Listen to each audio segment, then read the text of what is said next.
What if I told you that one of the most daring voyages in English history began not in London or Portsmouth, but in Bristol, aboard a ship no bigger than a fishing boat?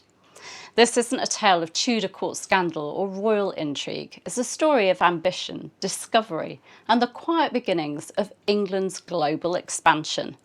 Hi, I'm Claire Ridgway, and in today's video we'll uncover how an Italian navigator named John Cabot, backed by Henry VII and the city of Bristol, made a groundbreaking voyage across the Atlantic in 1497. I'll be sharing my recent visit to the replica of the Matthew, the very ship Cabot sailed, and exploring how this little vessel helped shape England's future. Get ready for adventure, ambition, and a glimpse into the roots of England's first steps towards empire. I recently visited the beautiful city of Bristol, and as I walked along the harbour side, I came across two things that really made me pause. The first was a statue, bronze, windswept and commanding, of a man gazing out over the water. The second was a full-size replica of a ship docked nearby, small but sturdy, with rigging reaching up into the sky. The man was John Cabot, or actually, to give him his proper name, Giovanni Caboto, and the ship, the Matthew, the vessel he sailed across the Atlantic in 1497. And standing there with the breeze whipping in from the water, I couldn't help but imagine what it must have felt like to climb aboard that ship and head off into the unknown. Scary, I think. But let's go back to the 15th century. Giovanni Caboto was born around 1450, probably in Genoa or Venice. There's some debate there. And like many Italian seafarers of the time, he had big ideas. By the 1490s, he'd settled in Bristol, England's second largest port and a place already humming with transatlantic speculation. Cabot had a bold proposal: sail west across the Atlantic to reach the rich markets of Asia. Sound familiar? It's the same idea Columbus was pursuing just a few years earlier, but Cabot wanted to do it under the English flag. And King Henry VII was interested. On the 5th of March 1496, Henry VII issued letters patent to Cabot and his three sons. The document is remarkable. It gave them permission to sail under English banners and to find, discover and investigate whatsoever islands, countries, regions or provinces of heathens and infidels unknown to all Christians. And not only that, they were authorised to claim these lands for the English crown. It's such a Tudor document though. It's packed with legal power, but full of caution too. The Cabots were to undertake the voyage at, and I quote, their own proper costs and charges. Henry VII was hedging his bets, allowing Cabot to take the financial risk, but giving himself the benefit of any glory or gain.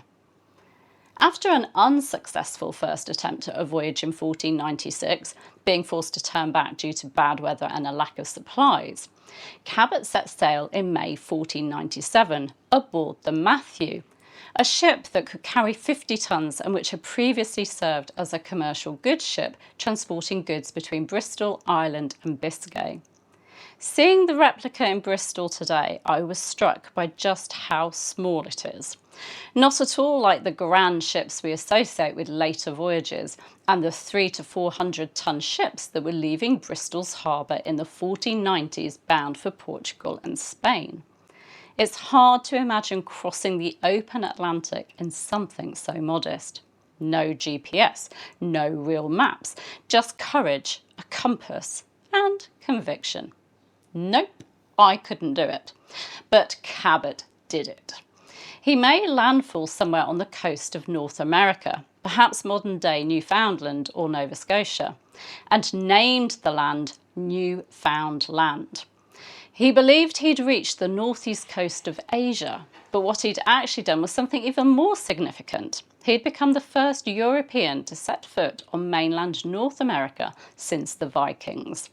And crucially, he'd done so on behalf of England. Henry VII was delighted. The Milanese ambassador wrote, "Cabot is called the Great Admiral and vast honour is paid to him, and he goes dressed in silk, and these English run after him like mad." The king gave Cabot a pension of £20 a year and granted him further permission to explore, this time funded by the king and with 5 ships. Sadly, Cabot's second voyage in 1498 is a bit of a mystery. We just don't know what happened. The records are silent.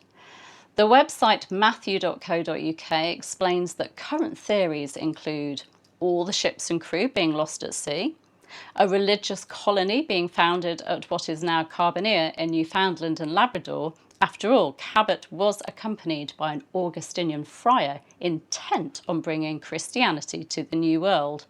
Or Cabot returning to England, but then dying in the 1500 outbreak of plague. But the precedent was set. England had begun to look westward, and John Cabot was its first official explorer in that direction. By the way, the Matthew was not taken on the 1498 voyage and so survived, having been purchased by merchant John Shipman, who was Bristol's richest shipowner. The replica you can see today was designed by ship designer and naval architect Colin Moody, who's also known for his work on the restoration of the Mary Rose. He used contemporary illustrations, descriptions and records and archaeological evidence of other ships to design the replica.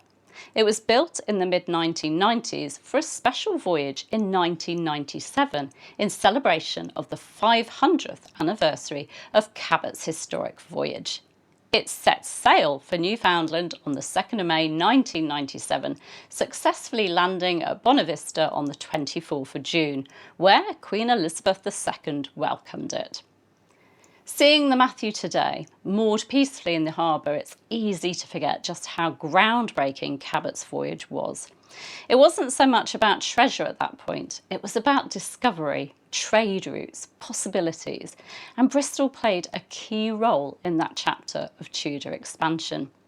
So next time you're in Bristol, do take a moment to visit the statue of John Cabot and go aboard the Matthew. You can even go on a trip in it. I quite like the sound of the 2-hour fish and chips trip. Yum.